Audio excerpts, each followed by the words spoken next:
Okay guys, I'm back on my floor with makeup on, which means that there's something that I can sit down and talk to you guys about. So in my last vlog, I did sit down and talk to you guys a little bit about the financial walls of working part-time as a person who is dependent in Japan. Some of you thought that this was really interesting and really enjoyed it, and I really appreciate the feedback I got from that video. Again, everything is based on my own personal experience. I don't claim to know things, but I can at least share my own experiences, and hopefully it's something that you can learn from or maybe even like dive into, especially if it's something that you haven't even thought of before. A lot of people tend to think that things aren't applicable to them because they haven't experienced it yet, but that doesn't mean you're never going to experience it. I also asked if you guys wanted to hear about my experience collecting unemployment, because yes, even if you're a foreigner, you can collect unemployment in Japan if you have paid into the system. A lot of jobs require you to pay into the system. They usually deduct it from your income, but particularly if you are on JET program, you are definitely paying into the system. I will also attach an article down in the description box about collecting unemployment in Japan from the Gaijin Pot blogs. I really think that those are really helpful, especially in the areas where maybe my information kind of has a few gaps. So according to that article, unemployment insurance that you can collect is called koyo hoken, or unemployment insurance.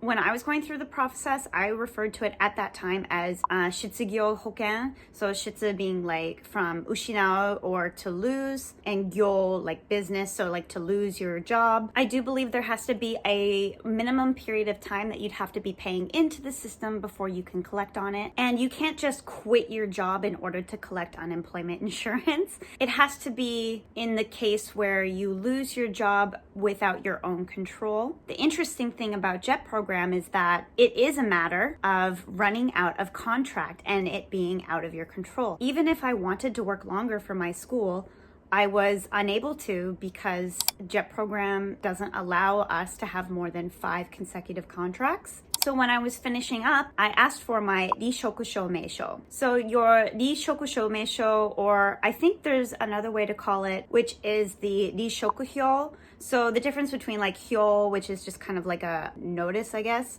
and shoumeisho usually means like a certificate. Generally, your company is supposed to give you your rishoku shoumeisho or your rishoku hyo within 2 weeks of termination of your employment. On your rishoku shoumeisho, at least for mine, it was a big A3 size paper. So you can basically fit 2 A4 sizes side by side. And on one side, it just had a list of my income for the last 6 months, as well as like my information and total salary.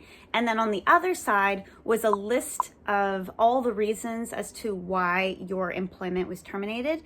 And your work is supposed to circle one of the options to indicate which reason why you stopped working. So depending on which one your work circled can also affect how much unemployment you collect, or even if you collect unemployment at all. So because I was 5th year JET, had no other options, didn't really know what I was going to do for work, couldn't really find a job right away because I was going to have to move. And honestly, having that kind of financial support during that time was really important for me at that time. I was able to collect 90 days or 3 months of unemployment insurance. How I did this was I took my Rishoku Shoumeisho as well as my bank book and my passport, and according to the article, you're supposed to have your residence card, my number card, and hanko, which makes sense, and you're supposed to bring 2 passport size photos. This is because they're going to make you this card with your photo on it to bring with you every time you go into the office to pick up your money and also do a consultation. So this card that they give you in order to bring every time,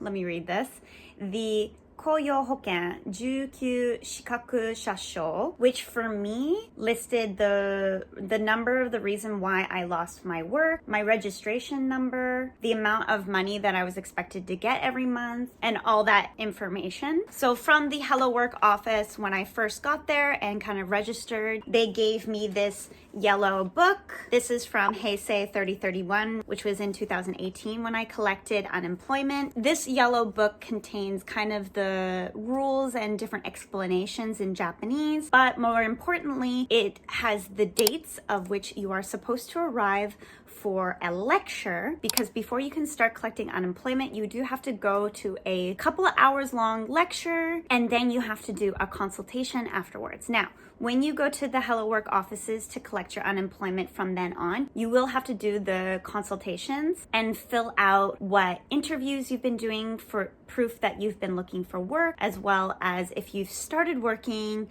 kind of writing down how much you've been making, because they will deduct that from your unemployment if you pick up some part-time work. The dates are really important, because if you miss the date that you've been told to come, you cannot reschedule. If you've missed that date, you've missed that pay. So what I didn't know was that my unemployment was based on the last 6 months of my income. It also changes based on your age. Actually, at the time, it was right before I turned 30. Even though it was right before I turned 30, because that it was already like the year that I'm supposed to turn 30, they considered me 30. I kind of got like a little bit more than if I was 29. So they gave me the schedule with the 4 days that I was supposed to come into Hello Work, as well as the amount that I was expected to receive. When I went in for my first lecture, they basically gave me like this big file full of all these documents to go through, everything from like the different services that Hello Work provides, how to look for jobs, to kind of show the services that they provide and the support that they bring besides just the financial. They also handed out, like, for example, if you were working for a company before but you're not anymore, they gave you the documents you needed in order to sign up for the Kokumin Nenkin, which is the Japan pension service, because you have to pay into it whether or not you're at a company or not. It's the same with the health as well. They also give a breakdown of how much money you're supposed to receive based on the different calculations. Obviously, none of this stuff I really understood at the time, but I was just going with it. But I did find that the office was really helpful, even though I was the only foreign person there. They were even patient enough to help me with filling out the necessary paperwork. But generally, the most important thing is that you have to go in once a month, and you have to have a consultation with a Hello Work officer and indicate that you've been actively job hunting. So before you go for your consultation, you do have to fill out one of these. This is just an example, but this is a Shitsugyo Ninte Shinkokusho. I'm not going to really explain this, but basically, like, you have to circle whether or not, like, you're actually, like, looking for work, or if you haven't been looking for work, and, like, why. This is probably like the most annoying part, but once you get used to it, it gets much easier. Like, if you have found a job, you're supposed to kind of circle what days you've worked and how many hours. If you've been looking for a job, you're supposed to write down like where you've had interviews, and you're supposed to even write down like the name of the business you had the interview with. I know it can seem really overwhelming, but once you kind of get used to it, you only have to do this like 3 times by yourself. And they have a pretty like big and large explanation. So if you go to the lecture, they go all through it. Personally, this really helped me during this time, especially after moving from Kochi to Tokyo. Anyway, the reason why I wanted to talk to you guys about it was because a lot of people I find tend to not know that unemployment insurance is an option for us foreigners, but through a lot of the companies you're paying into the system. So if it's something that you really need access to, it should be something that you know that you can have access to. So as a 5th year jet, I guess you guys want to know like how much I was able to collect.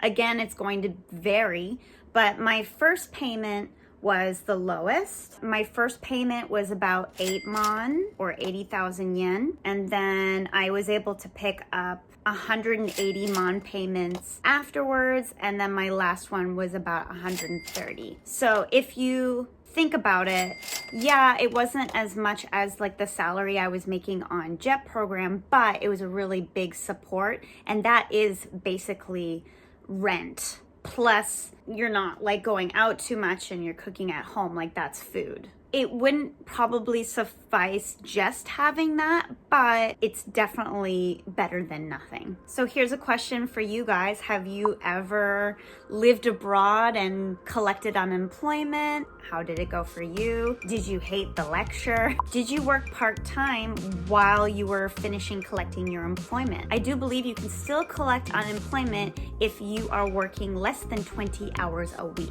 Whether or not that's still the case, it might have changed, but that's how it was at the time. Again, please take a look at the article that I'm going to put in the description, and I hope this helps. Alright guys, I'm just gonna end this one here. If you like this video, give it a big thumbs up. Subscribe if you haven't already. ぜひ登録してください。あまり日本語使わないけど、英語の勉強になるかもしれない。If you'd like to follow me on my day-to-day, you can follow me on Instagram at Maple Sushi, and we'll see you in the next one. じゃあね。